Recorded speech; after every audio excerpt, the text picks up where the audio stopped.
നമസ്കാരം. KSR ക്ലാസ്സുകളുടെ 9ാം ഭാഗത്തിലേക്ക് സ്വാഗതം. ഇന്ന് പീരിയഡ് ഓഫ് സസ്പെൻഷനെ കുറിച്ചാണ്. പീരിയഡ് ഓഫ് സസ്പെൻഷൻ ഏത് വിധത്തിൽ ട്രീറ്റ് ചെയ്യും എന്നതിനെ കുറിച്ചാണ് വിശദമായിട്ട് ചർച്ച ചെയ്യാൻ പോകുന്നത്.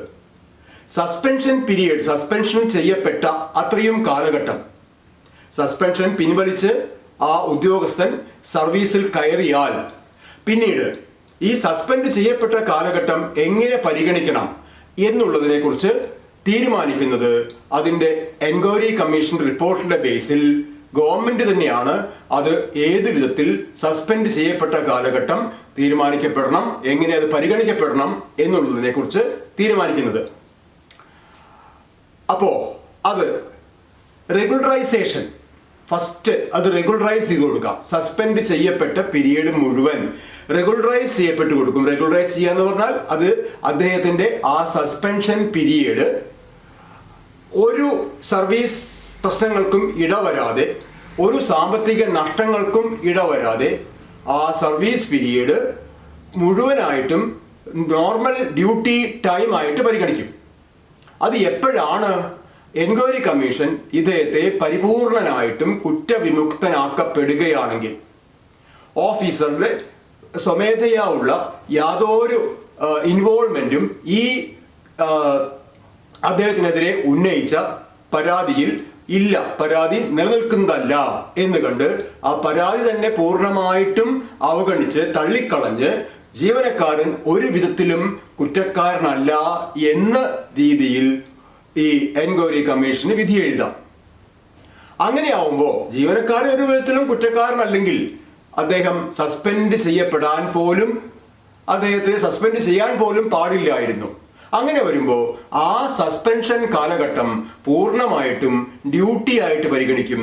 ഡ്യൂട്ടി ആയിട്ട് പരിഗണിച്ച് സബ്സിസ്റ്റൻസ് അലവൻസ് ആയിട്ട് എന്താണോ വാങ്ങിച്ച തുക അത് കഴിച്ച് ബാക്കി തുക, ബാക്കി അദ്ദേഹത്തിന്റെ ശമ്പളം അദ്ദേഹത്തിന്റെ ബാങ്ക് അക്കൗണ്ടിലേക്ക് ക്രെഡിറ്റ് ചെയ്യപ്പെടും. അതായത് പേ ആൻഡ് അലവൻസസിൽ അദ്ദേഹത്തിന് യാതൊരു നഷ്ടവും വരുന്നതല്ല. അതുപോലെ തന്നെ അദ്ദേഹത്തിന്റെ സീനിയോറിറ്റി, അദ്ദേഹത്തിന്റെ സർവീസ് കാലഘട്ടം, ഇതിന്റെ എല്ലാ കാര്യങ്ങൾക്കും ഈ സസ്പെൻഷൻ പീരീഡ് പരിഗണിക്കും. എല്ലാ കാര്യങ്ങൾക്കും എന്ന് പറഞ്ഞാൽ ഏൺ ലീവ് കാൽക്കുലേഷന് പരിഗണിക്കും, സീനിയോറിറ്റിക്ക് പരിഗണിക്കും, പ്രമോഷന് പരിഗണിക്കും, അദ്ദേഹത്തിന്റെ ഹാഫ് പേ ലീവ് കാൽക്കുലേഷന് പരിഗണിക്കും. സർവീസ് ഉണ്ടായിരുന്നെങ്കിൽ എങ്ങനെയായിരുന്നോ ആ കാലഘട്ടം പരിഗണിക്കപ്പെട്ടിരുന്നത് അതേ രീതിയിൽ ആ കാലഘട്ടം പരിഗണിക്കും. അതാണ് ഒന്നാമത്തെ രീതി, റെഗുലറൈസേഷൻ. ഇനി മറ്റു ചിലപ്പോ ഈ സസ്പെൻഷൻ കാലഘട്ടം LWA ആയി പരിഗണിക്കാൻ വേണ്ടി ഉത്തരവ് വരും. LWA, ലീവ് വിത്തൗട്ട് അലവൻസ് ആയി പരിഗണിക്കണം. മറ്റ് സർവീസ് പ്രശ്നങ്ങളൊന്നുമില്ല. ടെർമിനേഷൻ എന്ന് പറഞ്ഞാൽ ഏറ്റവും വലിയ പണിഷ്മെന്റ് ആണ്, അത്രയ്ക്ക് പോവില്ല. എന്നാൽ അദ്ദേഹത്തിന്റെ ഒരു ഇൻവോൾവ്മെന്റ്, ആരോപിക്കപ്പെട്ട കുറ്റകൃത്യങ്ങൾ ഉണ്ടെന്നും അത് ഗവൺമെന്റിന്റെ റെപ്യൂട്ടേഷനെ അല്ലെങ്കിൽ ഡിപ്പാർട്ട്മെന്റ് റെപ്യൂട്ടേഷനെ ചിലപ്പോ സർക്കാരിന്റെ സാമ്പത്തിക സ്ഥിതിയെ വരെ ബാധിച്ചിട്ടുണ്ട് എന്നെല്ലാമാണ് കണ്ടെത്തലുകൾ എന്നുണ്ടെങ്കിൽ, അതായത് if the officer is found guilty of the allegations raised against him, the authority can order to treat that period of suspension as leave without allowance, LWA ആയി പരിഗണിക്കുക എന്ന് പറയും. ഇങ്ങനെ LWA ആയി പരിഗണിക്കുക എന്ന് പറഞ്ഞാൽ അതിന്റെ അർത്ഥം അദ്ദേഹത്തിന് ആ പീരിയഡിൽ വാങ്ങിച്ച സബ്സിസ്റ്റൻസ് അലവൻസിന് പോലും അർഹതയില്ല എന്നുള്ളതാണ്. കാരണം സബ്സിസ്റ്റൻസ് അലവൻസ് എന്ന് പറഞ്ഞാൽ ജസ്റ്റ് ലൈക്ക് ഹാഫ് പേ ലീവ് സാലറി ആണ്. അപ്പോ സസ്പെൻഷൻ പീരിയഡ് LWA ആയി പരിഗണിക്കുക എന്ന് പറയുക, അതേസമയം സബ്സിസ്റ്റൻസ് അലവൻസ് നൽകുക എന്ന് പറഞ്ഞാൽ ആ ശിക്ഷാവിധി ഫലത്തിൽ നടപ്പിലായില്ല എന്നാണല്ലോ അർത്ഥം. അപ്പൊ അതുകൊണ്ട് തന്നെ if the punishment period or the suspension period is ordered to be treated as leave without allowance, the drawn subsistence allowance shall be recovered from his future salary. നൽകിയ സബ്സിസ്റ്റൻസ് അലവൻസ് തിരിച്ചു പിടിക്കും. എങ്ങനെയാണെങ്കിൽ LWA ആയി പരിഗണിക്കുക എന്നാണ് പറയുന്നതെങ്കിൽ അത് തിരിച്ചു പിടിക്കും. LWA പരിഗണിക്കുക എന്ന് പറയുന്നതെങ്കിൽ അദ്ദേഹത്തിന്റെ സബ്സിസ്റ്റൻസ് അലവൻസ് വാങ്ങിച്ചത് റീഫണ്ട് ചെയ്യും. അത് രണ്ടാമത്തെ. മൂന്നാമതൊരു രീതിയാണ് ഇത് എലിജിബിൾ ലീവ് ആയി പരിഗണിക്കുക എന്നുള്ളത്. അതായത് സസ്പെൻഷൻ പീരിയഡ് എലിജിബിൾ ലീവായിട്ട് പരിഗണിക്കും. അതും ഒരു മൈനർ പണിഷ്മെന്റ് തന്നെയാണ്. കാരണം ക്രെഡിറ്റിലുള്ള ലീവ് ഒക്കെ ഈ സസ്പെൻഷൻ പീരീഡിലേക്ക് കോമ്പൻസേറ്റ് ചെയ്യാൻ വേണ്ടി എടുക്കും.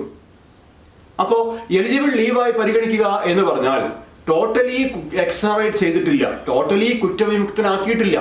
അദ്ദേഹത്തിന്റെ അറിഞ്ഞോ അറിയാതെയോ ഉള്ള പങ്ക് ഈ അലിഗേഷൻസിലുണ്ട്. ആരോപണം പൂർണ്ണമായും നിഷേധിക്കപ്പെട്ടിട്ടില്ല. പക്ഷേ അദ്ദേഹത്തിന്റെ ഇഗ്നറൻസ് കൊണ്ട് ഒരു പക്ഷേ ആ കുറ്റകൃത്യത്തിൽ ഇൻവോൾവ് ചെയ്തിട്ടുണ്ടാവും, ഫസ്റ്റ് ടൈം ആയിരിക്കും. അങ്ങനെ ഒരുപാട് കാര്യങ്ങൾ പരിഗണിക്കാനുണ്ട്. അപ്പൊ ആ കാര്യങ്ങളെല്ലാം പരിഗണിച്ച് അദ്ദേഹത്തിന് കൊടുക്കുന്ന ചെറിയൊരു ശിക്ഷയാണ് എലിജിബിൾ ലീവായി ട്രീറ്റ് ചെയ്യുക എന്ന് പറഞ്ഞാൽ. അങ്ങനെ എലിജിബിൾ ലീവായി ട്രീറ്റ് ചെയ്യുമ്പോൾ അത് നമ്മൾ മനസ്സിലാക്കേണ്ട കാര്യം, ഏത് ലീവായി ട്രീറ്റ് ചെയ്യണം എന്നുള്ളത് ഈ സസ്പെൻഡ് ചെയ്യപ്പെട്ട ഉദ്യോഗസ്ഥന്റെ ഡിസ്ക്രിപ്ഷനാണ്. അദ്ദേഹമാണ് തീരുമാനിക്കുക. അല്ലാതെ പണിഷ്മെന്റ് ഓർഡർ ഇടുന്ന ആ അതോറിറ്റി അല്ല ഏത് ലീവാക്കി മാറ്റണം എന്നതിനെ കുറിച്ച് തീരുമാനമെടുക്കുന്നത്.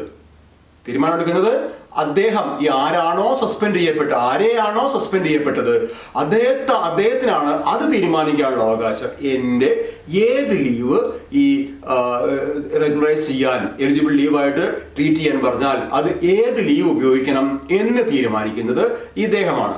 ഇതിനെ ബേസ് ചെയ്തിട്ട് ഒരു ക്വസ്റ്റ്യൻ ഒരു പ്രാവശ്യം വന്നിരുന്നു. an officer joined after suspension but the disciplinary actions are pending എന്ന് പറഞ്ഞാൽ ഈ സസ്പെൻഡ് ചെയ്യപ്പെട്ട പീരീഡ് എന്ത് ചെയ്യണം എന്നുള്ളതിനെ കുറിച്ച് തീരുമാനമായിട്ടില്ല. അതാണ് ആക്ഷൻസ് ആർ പെൻഡിങ് എന്ന് പറഞ്ഞാൽ. അദ്ദേഹം എന്തായാലും സർവീസിൽ തിരിച്ചെടുക്കപ്പെട്ടു. an officer joined after his suspension period but the disciplinary actions are pending. ആ സമയത്ത് the officer give application for his leave surrender. Leave surrender ചെയ്യാൻ വേണ്ടി അദ്ദേഹം അപ്ലിക്കേഷൻ കൊടുത്തു. But the head of the officer rejected the application with a note that his suspension period is not regularised, so the leave at his credit cannot be surrendered എന്ന് പറഞ്ഞിട്ട് foot note എഴുതി അത് reject ചെയ്തു. Comment on this എന്നായിരുന്നു question. ഓഫീസറുടെ ആക്ഷനെ comment ചെയ്യാൻ, ശരിയോ തെറ്റോ എന്നാണ്. അവിടെ ഈ ഒരു പോയിന്റിനെ ബേസ് ചെയ്ത ക്വസ്റ്റ്യൻ ആയിരുന്നു അത്. ഓഫീസറുടെ ആ ആക്ഷൻ തെറ്റാണ്. കാരണം ഏത് ലീവാക്കി മാറ്റണം എന്നുള്ളത് ഇദ്ദേഹത്തിന്റെ മാത്രം തീരുമാനമാണെന്നിരിക്കെ ലീവ് അതിലേക്ക് മാറ്റി വെക്കണം എന്ന് പറയാൻ ഹെഡ് ഓഫ് ദ ഓഫീസർക്ക് അധികാരം ഇല്ല. അതുകൊണ്ട് the decision of the sanctioning authority is wrong, because which leave at his credit is to be utilized for regularizing the suspension period shall be decided by the officer himself, and it is not the decision, or the decision power is not vested on the authority or the head of office. അവരിലല്ല അത് നിക്ഷിപ്തമായിരിക്കുന്നത്. അപ്പൊ അങ്ങനെ ഒരു question ഇതിൽ നിന്ന് വന്നിരുന്നു. അപ്പൊ അങ്ങനെ ഒരു പോയിന്റ് കൂടി ഇതിൽ എന്താ പറയാനുള്ളത് വെച്ചാൽ, അങ്ങനെ എലിജിബിൾ ലീവ് ആക്കി ട്രീറ്റ് ചെയ്യാൻ പറഞ്ഞു. But suppose the officer is not having sufficient number of leave at his credit. അദ്ദേഹത്തിന്റെ ക്രെഡിറ്റിൽ അത്രയും ലീവ് ഇല്ല. അപ്പൊ അദ്ദേഹം 2 മാസം സസ്പെൻഷനിലായിരുന്നു. 2 മാസം സസ്പെൻഷൻ കഴിഞ്ഞു. സസ്പെൻഷൻ അദ്ദേഹത്തിന് അത് കഴിഞ്ഞ് ഉത്തരവിട്ടു, തിരികെ സർവീസിൽ പ്രവേശിപ്പിച്ചു. ആ സസ്പെൻഷൻ പീരിയഡ് എലിജിബിൾ ലീവായി ട്രീറ്റ് ചെയ്യാൻ പറഞ്ഞു. അങ്ങനെ എലിജിബിൾ ലീവായി ട്രീറ്റ് ചെയ്യാൻ പറഞ്ഞെങ്കിലും if the officer is not having sufficient leave at his credit, അദ്ദേഹത്തിന്റെ ക്രെഡിറ്റിൽ അത്രയും ലീവ് ഇല്ല. So what would happen for the remaining portion? Suppose the officer is having only 1 month leave at his credit. 1 മാസത്തെ ലീവേ ക്രെഡിറ്റിലുള്ളൂ. Suspension ഇവിടെ 2 മാസമാണ്. അപ്പൊ എന്ത് ചെയ്യും? ലീവ് ഇല്ലെങ്കിൽ നമ്മൾ എന്താ ചെയ്യുക? അതേ കാര്യത്തിന് എവിടെയും ചെയ്യണം. Means the remaining portion is treated as LWA. ബാക്കിയുള്ളത് LWA ആയിട്ട് പരിഗണിക്കും. പക്ഷെ അങ്ങനെ LWA ആയി പരിഗണിക്കുമ്പോൾ എന്ത് ചെയ്യേണ്ട കാര്യമില്ല. അങ്ങനെ LWA ആയി പരിഗണിക്കുമ്പോൾ the drawn subsistence allowance shall not be recovered from his future salary, even though the remaining part of the suspension period is treated as LWA, but it is not a part of punishment. അതൊന്ന് ആലോചിക്കേണ്ട കാര്യം. LWA ആയി പരിഗണിക്കപ്പെടേണ്ടി വന്നത് it is not as a part of punishment punishment ഭാഗമായിട്ടല്ല LWA പരിഗണിക്കേണ്ടി വരുന്നത്. പിന്നെ എങ്ങനെയാ? Since the officer is not having sufficient leave at his ക്രെഡിറ്റിൽ വേണ്ടത്ര leave ഇല്ല എന്നുള്ളത് കൊണ്ടാണ്. അപ്പോൾ അങ്ങനത്തെ ഒരു അവസ്ഥയിൽ even though the remaining portion of the suspension period is treated as LWA, the drawn subsistence allowance shall not be refunded. അത് refund ചെയ്യണ്ട. ഒരു പ്രാവശ്യം അതൊന്ന് ക്വസ്റ്റ്യൻ വന്നിട്ടുണ്ട് അങ്ങനെ. LWA ട്രീറ്റ് ചെയ്തു because the officer is not having sufficient number of leave at his credit.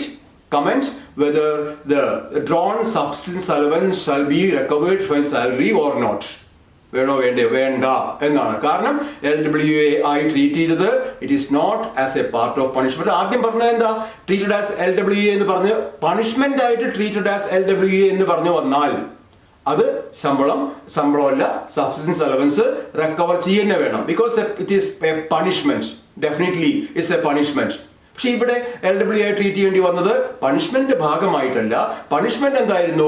Eligible ലീവായി treat ചെയ്യുക എന്നുള്ളതായിരുന്നു. അതിനുള്ള ലീവ് അത്രയും പീരീഡ് ലീവ് ഇല്ലാത്തത് കൊണ്ടാണ് അത് LWA ആയി മാറിയത്. അങ്ങനെ വരുമ്പോൾ അത് എന്ത് ചെയ്യേണ്ട കാര്യമില്ല, സബ്സിസ്റ്റൻസ് അലവൻസ് റിക്കവർ ചെയ്യേണ്ട കാര്യമില്ല. അപ്പൊ അതാണ് എലിജിബിൾ ലീവായി ട്രീറ്റ് ചെയ്യുക എന്ന് പറഞ്ഞാൽ. അടുത്തത് ടെർമിനേഷൻ ആണ്. അടുത്ത ടെർമിനേഷൻ ഏറ്റവും ഭീകരമായിട്ടുള്ള പണിഷ്മെന്റ് ആണ് ടെർമിനേഷൻ എന്ന് പറഞ്ഞാൽ. അത് ഓഫീസറെ സർവീസിൽ തുടരാൻ അർഹതയില്ലാത്ത ആളാണ്. Officer is not fit to continue as a government servant എന്നാണ് അതിന്റെ അർത്ഥം. അങ്ങനെ വരുമ്പോൾ he has to be terminated from service. Terminate ചെയ്യപ്പെടണം. അങ്ങനെ ടെർമിനേറ്റ് ചെയ്യപ്പെട്ടാൽ അവിടെ അതിന്റെ പ്രത്യേകത, അതൊന്നും ക്വസ്റ്റ്യൻ വന്ന പോർഷൻസ് ആണ് അതൊക്കെ. ടെർമിനേറ്റ് ചെയ്യപ്പെട്ടാൽ എന്നാണോ ടെർമിനേഷൻ ഉത്തരവിട്ടത് അതുവരെയുള്ള അദ്ദേഹത്തിന്റെ എലിജിബിൾ ആയിട്ടുള്ള എല്ലാ സബ്സിസ്റ്റൻസ് അലവൻസും അരിയർ വല്ലതും ഉണ്ടെങ്കിൽ അത് മുഴുവൻ കൊടുക്കണം. അല്ലാതെ ഈ കുറ്റകൃത്യം നടന്ന ആ ഡേറ്റ് തൊട്ട് ആ ഡേറ്റിന്റെ ആ കുറ്റത്തിനെ ബേസ് ചെയ്താണല്ലോ അദ്ദേഹം ടെർമിനേഷൻ ആയത് എന്നിരുന്നാൽ തന്നെയും ആ എന്നാണോ ടെർമിനേറ്റ് ചെയ്യാൻ ഉത്തരവായത് അതുവരെ അദ്ദേഹത്തിന് എന്ത് എലിജിബിലിറ്റി ഉണ്ട്? സബ്സിസ്റ്റൻസ് അലവൻസിന് എലിജിബിലിറ്റി ഉണ്ട്. അപ്പൊ അതുവരെയുള്ള എല്ലാ സബ്സിസ്റ്റൻസ് അലവൻസും അദ്ദേഹത്തിന് നൽകണം. ഏതുവരെ? Date of order of termination, not from the date of order of suspension, അന്നോട്ടല്ല, up to the date of order of termination അന്ന് വരെ എന്തെല്ലാം അദ്ദേഹത്തിന് നൽകാനുണ്ടോ അത് മുഴുവൻ അദ്ദേഹത്തിന് നൽകണം. എന്തെല്ലാം എന്ന് ചോദിച്ചാൽ സബ്സിസ്റ്റൻസ് അലവൻസ് ആയിട്ട് എന്തൊക്കെയാണോ നൽകാനുണ്ടായിരുന്നത് അത് മുഴുവൻ അദ്ദേഹത്തിന് നൽകണം. ഇനിയിപ്പോ ഈ officer suppose died while he is under suspension. സസ്പെൻഷനിലായിരുന്ന സമയത്ത് അദ്ദേഹം മരണപ്പെട്ടു എന്ന് വിചാരിക്കുക, മരിച്ചുപോയി officer. Death of the officer എന്നാണ്. Death of the officer, on the event of death of the officer. Officer suspension പീരീഡിൽ മരണപ്പെട്ടു കഴിഞ്ഞാൽ it is treated as died while in service. സർവീസിലിരിക്കെ മരിച്ചു എന്ന രീതിയിലാണ് അത് ട്രീറ്റ് ചെയ്യുക. And whatever the proceedings or whatever the actions that were taken against him shall be withdrawn, and the pensionary benefits, whatever be the benefits that can be given to him shall be given to his family. കാരണം എന്താണ്? He is treated as if he died while in service ആണ്. സർവീസിലിരിക്കെ മരിച്ചു എന്നാണ് കണക്കാക്കുക. Suspension ഒന്നും പിന്നില്ല. Suspension എന്നുള്ള ഉത്തരവ് നിലവിലില്ല, എൻക്വയറി നിലവിലില്ല, അതിന്റെ ശിക്ഷാ നടപടികൾ നിലവിലില്ല, ഒന്നുമില്ല. അത്രയും കാലം എന്നാണോ മരിച്ചത് അന്ന് വരെ അദ്ദേഹം സർവീസിലുണ്ടായിരുന്നു. സർവീസിലുണ്ടായിരുന്നു എന്ന് പറഞ്ഞാൽ അപ്പോൾ അന്ന് വരെ ശമ്പളം കൊടുക്കണമായിരുന്നു. ആ ശമ്പളത്തിൽ സബ്സിസ്റ്റൻസ് അലവൻസേ അദ്ദേഹം കൈപ്പറ്റിയിട്ടുള്ളൂ. ബാക്കി എമൗണ്ട് അദ്ദേഹത്തിന്റെ ഫാമിലിക്ക് ക്ലെയിം ചെയ്യാം. അദ്ദേഹത്തിന്റെ റിട്ടയർമെന്റ് ബെനിഫിറ്റ്സ്, സസ്പെൻഷനിൽ ഇരിക്കുന്ന ഒരാള് അദ്ദേഹത്തെ ടെർമിനേറ്റ് ചെയ്യപ്പെടുകയാണെങ്കിൽ ഒരു റിട്ടയർമെന്റ് ബെനിഫിറ്റ്സും ഫാമിലിക്ക് കിട്ടില്ല. അത് പെൻഷൻ എന്നുള്ള ചാപ്റ്റർ എടുക്കുമ്പോൾ കുറച്ചുകൂടി വിശദമായി പറയാം. അതോറിറ്റിക്ക് തോന്നുകയാണെങ്കിൽ ചില മൈന്യൂട്ട് ആയിട്ടുള്ള ചില ആനുകൂല്യങ്ങൾ ഫാമിലിക്ക് നൽകാമെന്നുണ്ട്, അതപ്പ പറയാം. ഈ സാധാരണഗതിക്ക് സസ്പെൻഷനിലിരിക്കെ ടെർമിനേഷൻ എന്നുള്ള പണിഷ്മെന്റിലേക്ക് വന്നാൽ, ടെർമിനേറ്റ് ചെയ്യപ്പെട്ടാൽ യാതൊരുവിധ ആനുകൂല്യങ്ങൾക്കും പെൻഷനറി ബെനിഫിറ്റ്സിനും ഈ ഓഫീസർക്ക് അർഹതയില്ല എന്നുള്ള കാര്യം നിലനിൽക്കെയാണ്. എത്ര വലിയ കുറ്റകൃത്യം ചെയ്ത ശേഷമാണെങ്കിലും സസ്പെൻഷനിലിരിക്കെ അദ്ദേഹം മരണപ്പെട്ടു കഴിഞ്ഞാൽ പിന്നീട് അതൊന്നും കണക്കിലെടുക്കില്ല. മരണം സർവീസിലിരിക്കെ മരിച്ചതായിട്ട് കണക്കാക്കും. എന്നിട്ട് ഫാമിലിക്ക് ഫുൾ ആനുകൂല്യങ്ങൾ ഫാമിലിക്ക് നൽകും. അതാണ് മരണപ്പെട്ടാൽ ഉള്ള അവസ്ഥ, സസ്പെൻഷനിലിരിക്കെ മരണപ്പെട്ടാൽ. അപ്പൊ ഇതൊക്കെയാണ് സസ്പെൻഷൻ എന്നുള്ള ഭാഗവുമായിട്ട് നമുക്ക് അറിഞ്ഞിരിക്കേണ്ട കാര്യങ്ങൾ.